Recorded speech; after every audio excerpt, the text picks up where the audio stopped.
سلطان محمود غزنوی نے ایک مرتبہ اپنے شاہی دربار میں بیٹھنے کے بعد لوگوں میں اعلان کیا اور یہ کہا کہ کون ہے تم میں جو میری ملاقات خضر علیہ السلام سے کرا سکتا ہے۔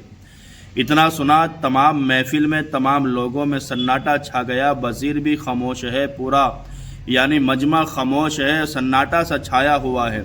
اسی سناٹے کو چیرتے ہوئے ایک شخص آگے بڑھتا ہے جو نہایت ہی غریب شخص تھا۔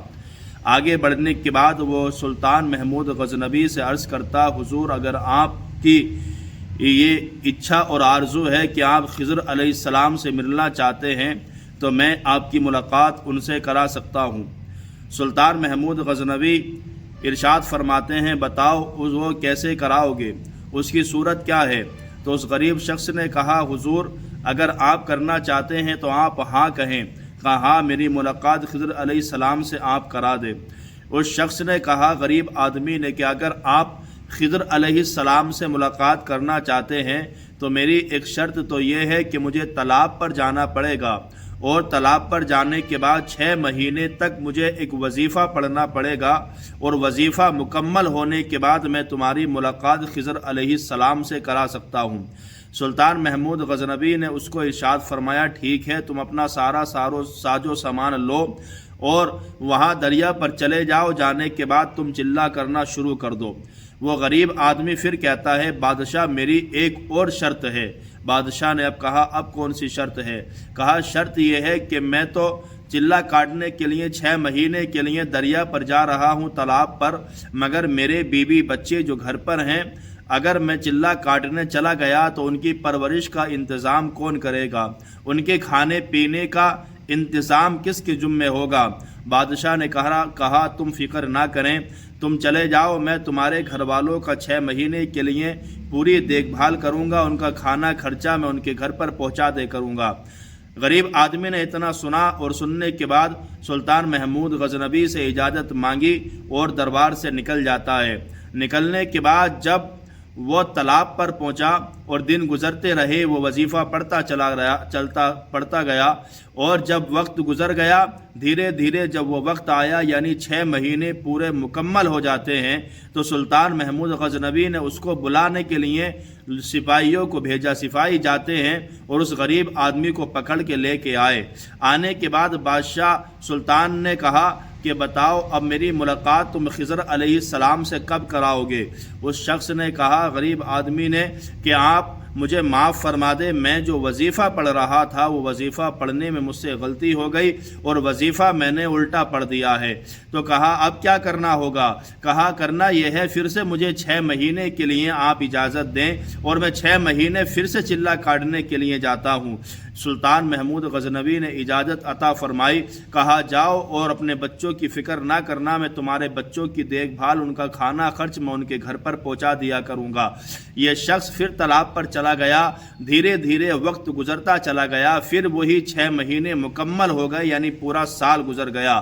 تو بادشاہ نے پھر اس کو بلانے کے لیے بھیجا، اس کو پھر بلا کر کے لے کے آئے، اور سلطان محمود غزنوی نے کہا، بتاؤ ہماری ملاقات خضر علیہ السلام سے تم کب کراؤ گے؟ اللہ اکبر۔ وہ غریب آدمی جب یہ سنتا ہے تو اپنی گردن کو نیچے جھکا لیتا ہے، اور جھکانے کے بعد بادشاہ سے عرض کرتا ہے، میرے گناہ کو آپ معاف فرما دیں، میں نے تو یوں ہی مذاق کیا تھا اور جھوٹ بولا تھا، میں کوئی آپ کی ملاقات خضر علیہ السلام سے نہیں کرا سکتا۔ سلطان محمود غزنوی نے اتنا سنا تو غصے میں آ گئے، اور آنے کے بعد کہا، اتنا بڑا جھوٹ اور بادشاہ سے تم نے بول دیا، اس کی وجہ اور کارن کیا تھا؟ وہ غریب آدمی کہتا، حضور میں بڑا غریب ہوں اور میں محنت مشقت کرنے کے بعد اپنے بچوں کی پرورش نہیں کر سکتا تھا، ان کی میں کھانے کے اخراجات پورے نہیں کر سکتا تھا، اس لیے میں نے جھوٹ بولا تاکہ میرے گھر والے، میرے بال بچے 1 سال تک کھانا جو ہے آرام کے ساتھ کھا سکیں۔ بادشاہ سلامت نے اتنا سنا، غصے میں بہت آ گئے سلطان محمود غزنوی۔ انہوں نے اپنے وزیر کی طرف اشارہ کر کے کہا، بتاؤ اس کے ساتھ کیا کیا جائے؟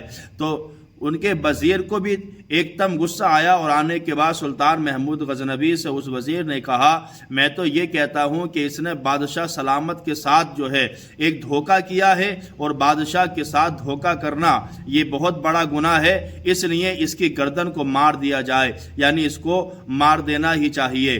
سلطان محمود غزنوی نے جب آنکھوں کو ادھر ادھر دوڑایا، اپنی نگاہوں کو دوڑا کے دیکھا تو ان کے مجمع میں ایک بڑے ہی نورانی چہرے والے ایک شخص بیٹھے ہوئے تھے۔ سلطان محمود غزنوی نے ان شخص سے پوچھا اے نورانی چہرے والے، آپ بتائیں انہوں نے جو کہا یہ کیا ہے، یہ صحیح ہے؟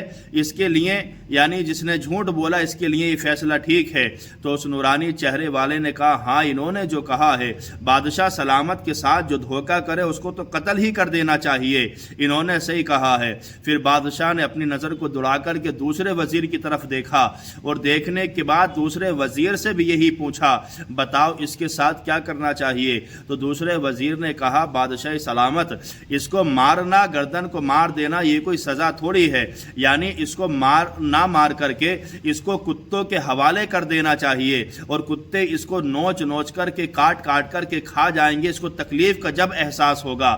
جب اتنا دوسرے وزیر سے بادشاہ نے سنا، سلطان محمود غزنوی نے پھر ان نورانی چہرے والوں کی طرف کو دیکھنے کے بعد کہا اس کے بارے میں آپ کی کیا رائے ہے؟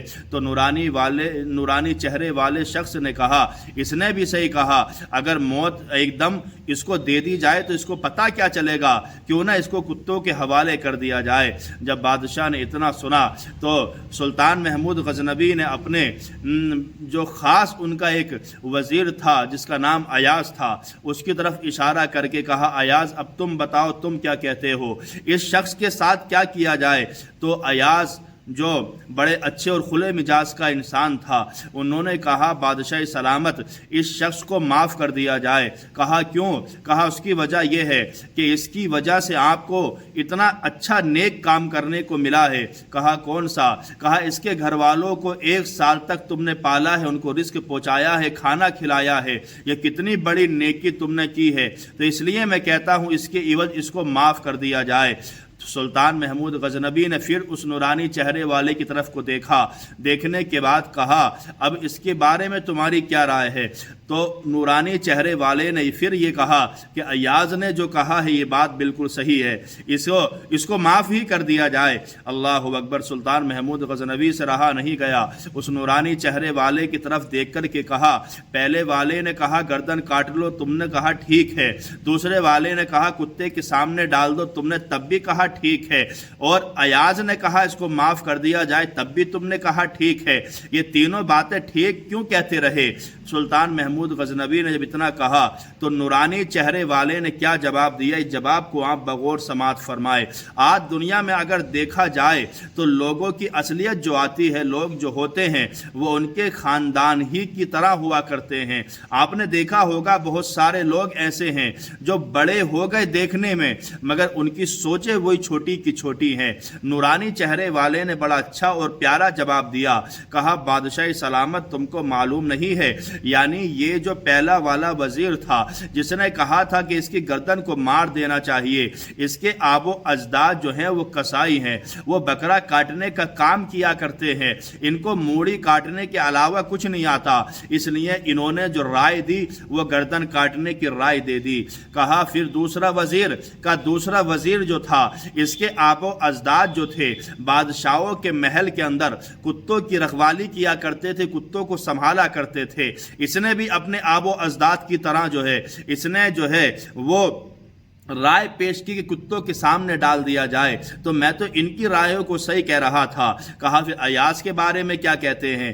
کہا ایاز جو ہے ایک سید زادہ ہے، ایک آل رسول ہے، سبحان اللہ۔ کہا ان کے گھر کا مزاج یہ ہے کہ یہ معاف کرنے کو اچھا سمجھتے ہیں۔ آپ نے دیکھا ہوگا کرب و بلا میں کیا کچھ نہیں ہوا، مگر حضرت زین العابدین نے اتنا ہونے کے بعد بھی اگر کوئی بعد میں وہاں کا مل بھی جاتا تھا تو آپ معاف کر دیا کرتے تھے، یعنی یہ اس خاندان سے تعلق رکھتے ہیں جو معاف کرنے والا خاندان ہے۔ اللہ اکبر۔ جب اتنا سنا سلطان محمود غزنوی نے تو آنکھوں میں آنسو آ گئے، زارو کتار رونے لگا محمود غزنوی اور کہتا ہے مجھے تو معلوم نہیں تھا ایاز سید ہے، اللہ اکبر، آج مجھے پتا چلا کہ تم سید ہو۔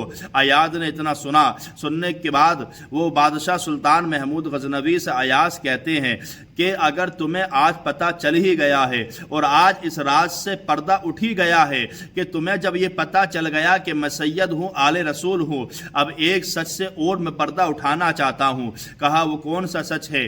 کہا دوسرا سچ یہ ہے کہ بادشاہ سلامت جس خضر علیہ السلام سے تم ملنا چاہتے ہو وہ کوئی اور نہیں ہے بلکہ یہ نورانی چہرے والے جن سے تم بات کر رہے ہو، جس سے تم گفتگو کر رہے ہو، یہ خضر علیہ السلام ہی ہیں۔ سبحان اللہ۔ اس کہانی سے ہمیں سبق یہ ملتا ہے کہ لوگ دولت کے دم پر بڑے بن سکتے ہیں، لوگ طاقت کے دم پر بڑے بن سکتے ہیں، مگر ان کے بات کرنے کا رویہ، ان کا سمجھانے کا طریقہ جو ہے اگر دیکھا جائے تو ان کے آب و اجداد کی طرح ہی ہوا کرتا ہے۔ یعنی آپ نے بارہا دیکھا ہوگا اپنے محلے میں، اپنی سوسائٹیوں کے اندر کہ لوگ بہت بڑے ہو گئے مگر بات کرنے کا طریقہ وہی ہے۔ یعنی آج بھی بات کرتے ہیں، منہ کھولتے ہیں تو دو کوڑی کی بات کیا کرتے ہیں، تو آپ اس سے گھبرایا نہ کیا کریں بلکہ یہ سمجھا کریں کہ یہ خاندان کا اثر ہوا کرتا ہے۔ حضرات محترم، کہنے کا مقصد اور منشا یہ ہے، اس کہانی سے ہمیں سبق یہی ملتا ہے